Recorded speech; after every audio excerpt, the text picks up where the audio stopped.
Am I my brother's keeper? Yes, I am. Am I my brother's keeper? Yes, I am. Am I my brother's keeper? Yes, I am. To this day. Nino Brown Boxing, I'm back in the building. Shout out to the LDBC. Don't forget to hit that like button and subscribe. All right, guys, I just got finished watching this Mikey Garcia versus Jessie Vargas fight.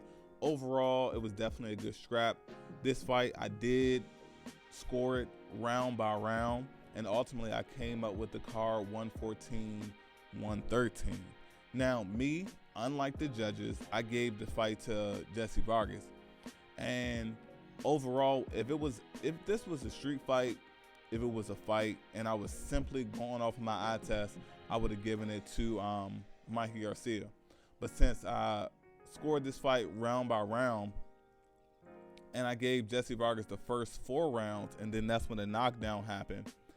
The main reason to sum it up before I go into deeper detail is Jessie Vargas was extremely active in a lot of the rounds. Even the rounds that he clearly lost, he was extremely active, and I feel like the judges didn't give him credit for a lot of the body work that he was having, especially when Mikey Garcia was a lot more reserved with a lot of his punches. Now, granted, Jessie didn't have enough power to deter Mikey Garcia, and I feel like that was the overall difference maker in this fight. Jessie did good, and Mikey, he did good as well. Mikey was extremely patient, and every opportunity that he had to capitalize off of a mistake from Jessie Vargas, he did. And that was ultimately the difference maker on Mikey Garcia's part. But the fact that Mikey Garcia was so reserved with his punches, even if Mikey Garcia just kept a consistent jab out there, I feel like it would have been a blowout. It would have been a complete shutout. It was simply due to Mikey not letting his hands go enough for my liking. Some of the judges, they had it. To me, the scorecards were ridiculous. I know it was a knockdown, and I've noticed in a lot of fights when there is a knockdown, especially if it's relatively early or even close to the middle of the fight, it sways the judges' opinions it sways their opinion going forward. Now, granted, we had a number of rounds in there where Jessie Vargas, his legs were extremely wobbly, and he definitely was trying to recover. Like, the knockdown, it happened in the 6th round. Mikey Garcia, he landed a good 1-2. He started off the round consistently with the 1-2, and he landed flush, and he knocked Vargas down closer into the corner. Now, round 6, Mikey came out strong. Vargas' legs were still looking shaky, and Mikey came out with a nice, stiff jab, and Vargas was lunging with a lot of his punches, and he wasn't connecting. And I feel like that also contributed to some of the fatigue that Vargas started to show over time. Now, it seemed like Jessie used the 6 rounds for more of a recovery round, so he definitely lost that round in my book. Round 7, Jessie Vargas, he came out going to the body. He started going back to the body, and he still wasn't fully recovered from the knockdown. But at the same time, Mikey was landing he was landing some flush shots. And even though he was very selective with his punches, and then towards the end of the round, Vargas was hurt by another right hand. It wasn't anything dramatic, but the reaction after the punch, he did stumble a little bit. Now, in the 8th round, I noticed that Vargas still continued to look sluggish, and it was a lot of mouth breathing, and it looked like his legs were definitely shaky. Now, I feel like one of the biggest things from Jessie Vargas' behalf when it came to this fight is he did not have, and he does not have, the power that was needed in order to keep Mikey a tad bit honest.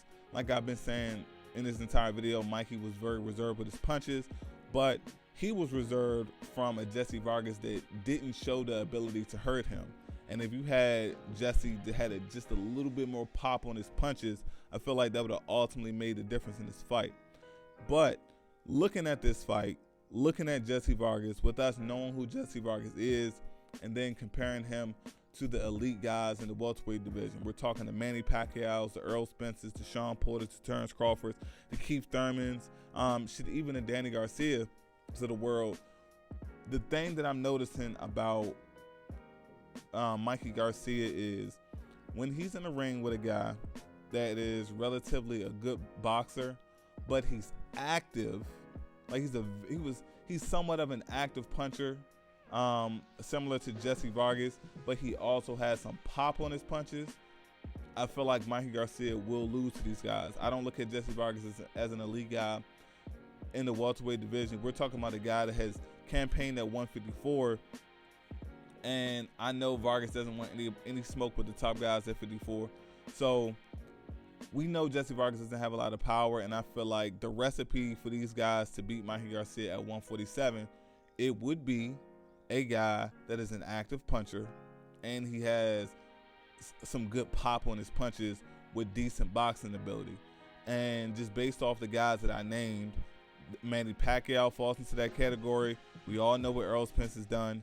Keith Thurman, Danny Garcia, Terrence Crawford. I feel like just watching this fight, Jessie Vargas showed me that if a guy is more physically strong than Mikey Garcia, that's also a disadvantage, and it showed.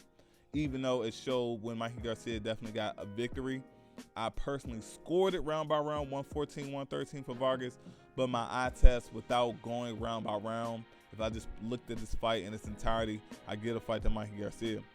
But Mikey, at the end of the fight, he said he wanted a rematch with Spence, and he said he wants the other guys in the welterweight division.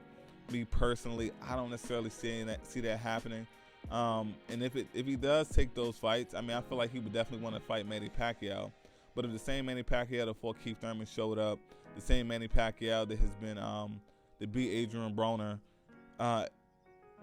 it'll be a tough night for him. Manny Pacquiao has a lot of crack, and that crack is that crack that Manny Pacquiao has will definitely keep Mikey Garcia honest.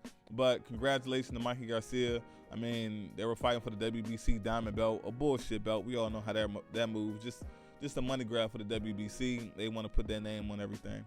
But this Nino Brown Boxing. Shout out to the LDBC, and I'm out.